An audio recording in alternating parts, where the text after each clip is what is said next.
been great, but I have to say, fighting the, not fighting, but tackling the dog challenge was really fun for me. Being dragged around by a bunch of attack dogs, there's nothing to get your blood pumping than being attacked by 2 huge German Shepherds. Right now, I am pursuing my master's in education and instructional technology, and plan to change the world through education. Nice, nice. Hey, before we run on to Fat Mama, I jumped the gun, and we have some amazing video footage we're going to start here. So we just pause for just a minute, folks. We're going to watch a video. Y'all need to turn around and watch it, because we got some memories going on here. Roll that footage.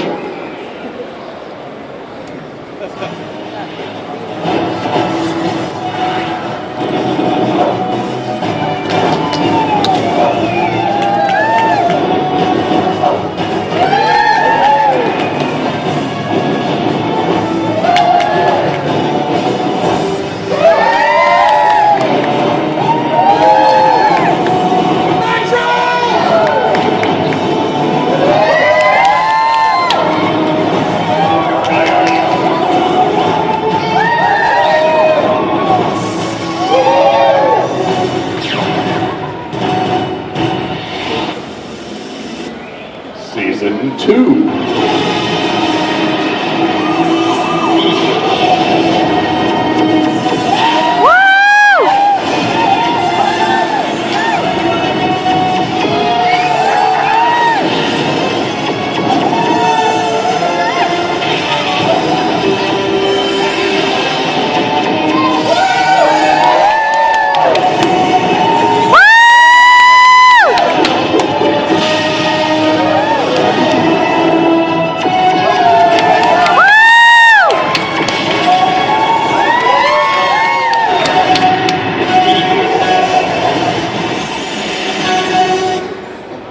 Nice, thank you. Round of applause for our cast here.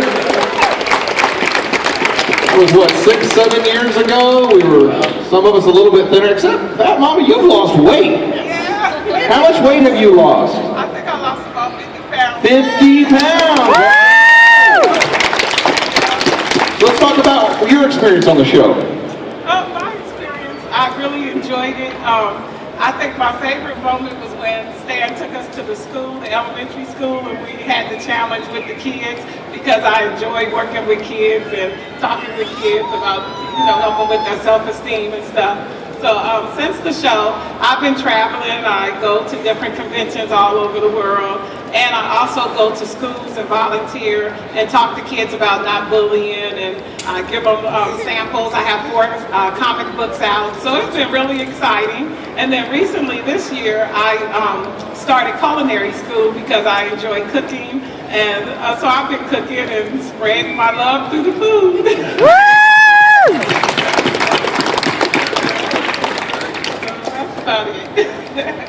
Alright, next up. Levity.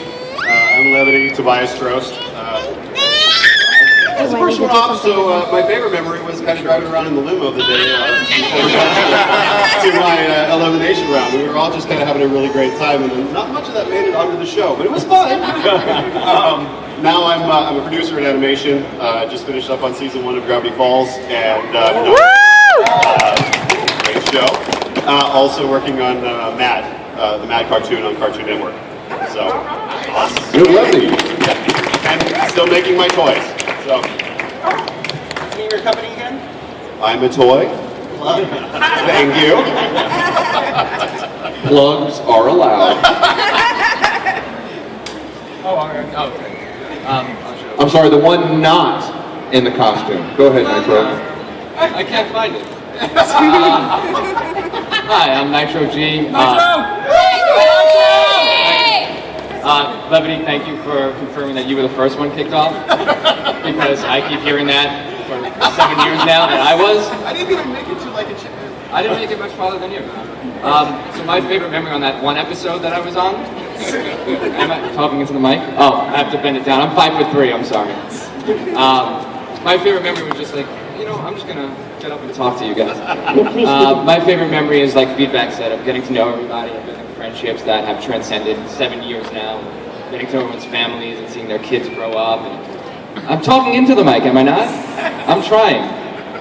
I'm going to just stand up so it's easier. Thank you. Go ahead and stand up. Stand up. Well, I don't. Oh, No, stand up. Oh, sorry, you are standing. Thanks. But just getting to know, like, you know, Fat Mama's family and seeing them grow up from little kids to now teenagers and in college. It's just been a really, really cool experience of just getting to know such wonderful people and friends and family, and getting to meet season 2 finally for the first time ever, except for Jared, who I've known for like 5 years almost now. But yeah, it's been pretty cool. As far as what I'm doing now, nothing really too exciting. I've been working for Stan for the past 6 or 7 years at this point. Not very exciting to work with Stan Lee. With the lovely Yuka Kobayashi, who is the director of new media. I recently just founded my own production company, Agents of Mayhem, so that's going pretty well. Thank you. And that's really about it. I'm just loving life and taking photos and stuff. I'm gonna sit down now. Pass it over to you. Yeah. Oh, this is quite different. Hi, I'm Francine Mondragon. I am Lemuria from season 1. What is Thank you. My favorite thing on the show. Closer to the mic. I know everybody's saying it, but these people up here are amazing people, and we still stay friends, becoming better friends, and I'm blown away. As far as the action goes, the dog thing, I gotta say, getting chased by dogs is awesome, especially when you have padding. Getting chased by dogs, jumping over stuff. I actually started doing parkour because I like jumping over stuff, jumping around stuff, jumping off walls. So that was something that inspired my everyday life. That was my first and my favorite thing about season 1, besides my family, my superhero family. Now what am I doing? So right now, I am launching a pre-campaign for a new superhero, a girl superhero movie. Because boys superheroes are good, but girls just do it that much better. So what I'm looking for right now, this is a total plug. I want to make a girl superhero movie. So I'm going to start by doing a trailer. I'm going to start on Kickstarter November 25th, but right now you can go live. I have a preview link to my Kickstarter campaign. I don't want your money right now. I want your opinion. I'm a fangirl. I want fanboys and girls to come give me their opinion about my story of this new superhero. Her name is Lumen. And I want to know what you have to say. I want you to come on this journey with me. Don't give me your money. Give me your love for the story of comic books, for superheroes, for everyday people who become superheroes. So I'm having out flyers after this. I'll also be at the signing booth. Come talk to me about it. I want to make a superhero movie. I want you to make it with me. You don't have to give me money. I want your opinion. I want your love for comic books. I want your love for this. So it's Facebook, Francine.Mondragon. Like it. Tell me what you think. Just tell me why you love this, so I can make it into a movie. Or you're welcome to volunteer, help me out with production. I just want to have fun, and I want to keep on doing this, and I want to make a really amazing girl superhero. All right, thank you. Mr. Fabulous himself. Hi, I'm Parthenon, or Dan Williams. My favorite memory, I actually have 2, so I'm going to tell both. The very first one is first going into the lair. Because I am a comic book nerd, first and foremost. I love them since I was 9 years old. And so actually walking in and being a superhero, it's the best thing that's ever happened. The pencil. Oh God, that was horrible. All right, it's an inside joke. We'll tell you later. So the pencil is what we know. But my favorite challenge was probably the bee challenge, where we got stuck in the boxes and forced into a spelling bee. Because anybody that knows me, I'm horrible at spelling, and that was the one thing that I feared it was. I was like, I'll do anything besides that, and they're like, no, you have to spell, and I was like, oh my God, no! But we through it. They got most of them right, but they only showed the ones on TV where I got wrong, so I was like, great. But it was fun, and then they dumped honey on us. Yeah, that was horrible, but it was fun. And nowadays, I actually am an educator as well, and so I work at Full Sail University, and I do web design and animation. I also work part-time at Walt Disney World, doing computer and design work for them. And I had the chance to actually host a couple fashion shows. One of them was with the contestants from Project Runway, which was kind of neat. And I know, it was a superhero-themed fashion show. It was the coolest thing ever. So it was like superhero-inspired fashion. So it was like everything that I love wrapped up in one little book. That's what I've been doing.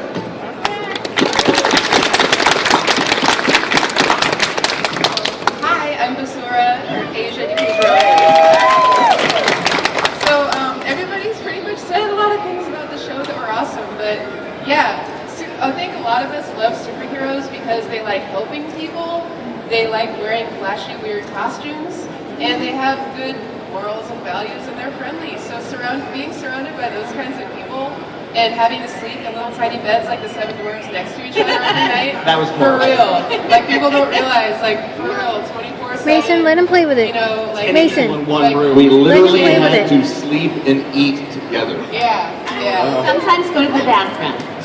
yeah. Yeah, 10 cast members, 2 bathrooms, worse than the Brady Bunch. I mean, one of them had a shower curtain for a door. That was the door for it. We were like, okay. And with all of that stuff, I mean, like, people have had roommates, people have had all kinds of stuff. Everybody got along so well. There was no drama, like, amazing friends, amazing friendship. Yeah, but you know what? Like, you can all, if there's something you don't like about somebody, Give it back to him. you about yourself from it too. So we all got along so well. It was rad. As far as what I'm doing now, I'm still making costumes. I'm still pulling stuff out of dumpsters. And sort of like, my corset's made out of old car upholstery. And I'm actually still modeling for drawing, animation, Walt Disney, Pixar. I get to make costumes, wear them, be a nerd, and have people draw and paint me, so that's cool. Round of applause. Hello everyone, thank you for coming out early this morning. I'm Hygiena, or Melody Mooney, and I just got to tell you that this show has totally changed my life, and it was just so memorable, and I love everybody in my cast and everybody in the other cast that I get to travel with. It's just so amazing. You hear all these things about reality television, but we left out because we got a great group of people. And since the show, let's see, my favorite memory on the show, I think, was our very first challenge that it required us to go through wind and water, and I had false eyelashes on. That's right, and they blew off. But I remember thinking, okay, this is what the show's going to be. This is real. And all I can think of is, wow, if my husband could see me now, I cannot. I'm like, wait, he will see it. He'll see it on the show. But that's all I could think about was, wow, okay, we really got to help each other. This is for real. This is like scary stuff. And that challenge, actually, Jared literally picked me up off the floor because I was wearing sandals. Yeah. We didn't know what was going to happen. We didn't know. Literally picked me up the did floor not and picked me know. back up. But it was that moment that cemented to me that this was going to be something life-changing. And if we could go through these challenges, yes, they were for television, but they're also challenges for all of us to bond and to become a super team. And as for now, I think my biggest thing that I've done since this show is we had a baby. Woo! That's my little girl, Ellen. And Mark, she's Sparkle Girl today. She picked out her little costume. Hi, Ellen. So a lot of fans have, knowing my journey, our journey, have emailed to. It's really nice and touching to finally share with them that we had our baby. And I started a superhero, mommy and daddy, and kids group called the Geeklings and Units. And we have some here today. Yay! So we all get together and we be parents and we do geeky things. So two humongous things have happened since the show. Awesome. And Diffuser, what about you? What's your favorite memory? My favorite memory. Well, my name is Jared Griffin, also known as the Diffuser from season 2. And when the future's around, bad guys are going down. So I have, just like they did, a lot of great memories. I have some lifelong friends, Parthenon, Melody. I mean, I just met Lemeria yesterday. Total friends. It was great cast on both seasons. But my best memory from the show is not even on TV, and it's a Stan Lee story. And most of y'all probably don't even know it because I was sworn to secrecy after it happened. So let me tell you, I am a true comic book nerd. I have about 12,000 comics in my garage. God love my wife.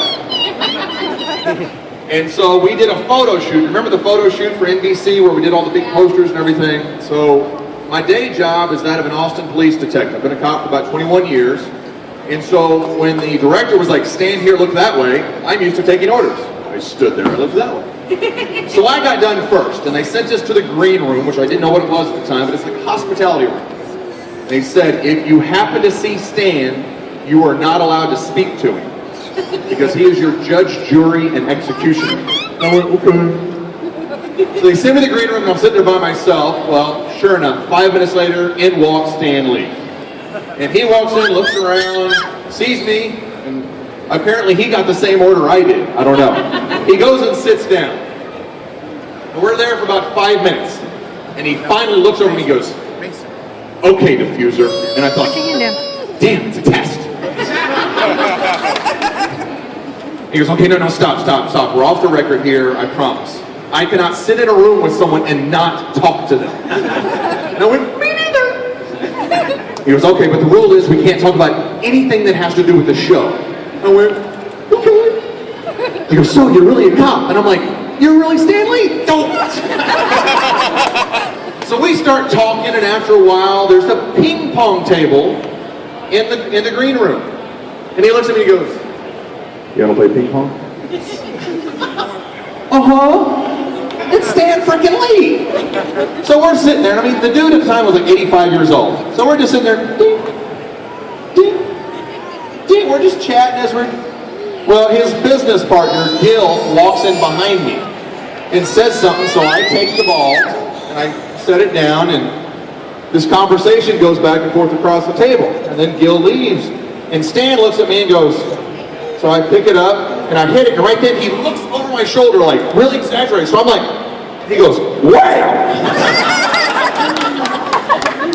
The ball goes flying off into the potato salad. And I looked at him and I went, what was that? And he goes, you just got slammed by Stan Lee. He said, you will tell this story for the rest of your life. And I do. So that was you didn't know that story, did you? So basically, since the show, I have been blessed. Because I'm loud and obnoxious, they can talk with that wrestler announcer voice. I do about a convention a month. I get to work with Stan. I get to moderate a lot of his panels, a lot of his meet and greets. I get to hear his stories every month, and people ask me, do you get tired of Stan's stories? And I'm like, you're obviously not a Stan Lee fan. I don't care how many times I've heard how he met his wife, how he got into the comic book business, how blessed he was to work with Ditko and Ramita and some of those other great artists and writers. It never gets old. So that is what I do now, aside from I'm still a police detective. I get to travel from show to show around the country and work with Stan Lee almost every month. So I'm blessed. Wait. You should probably talk about your charity too. About the what? Your charity. Come on, it's been for a plug. All right, so I founded a charity because you know that weird neighbor in your neighborhood that does the crazy Griswold Christmas and the over-the-top Halloween thing and wears the Easter Bunny suit to scare the kids? Okay, well maybe not that one. But I'm the weird Christmas and Halloween guy. So several years ago I started a charity called Scare for a Cure. We do a over-the-top, full-contact, extreme, interactive haunted adventure. Takes about an hour to get through. You gotta run, crawl, climb, slide, swing, dodge. You come out covered head to toe in blood and gore, which means nothing to y'all because it's in Austin, Texas. But Scare for a Cure raises money for the Breast Cancer Resource Centers of Texas because Scare for a Cure is putting the boob back in boobies. That's right, I said it. Who doesn't want to support that type of cause? Take that any way you want to. I heard you raised something like $105,000 this year. We did. We raised $105,000 this year.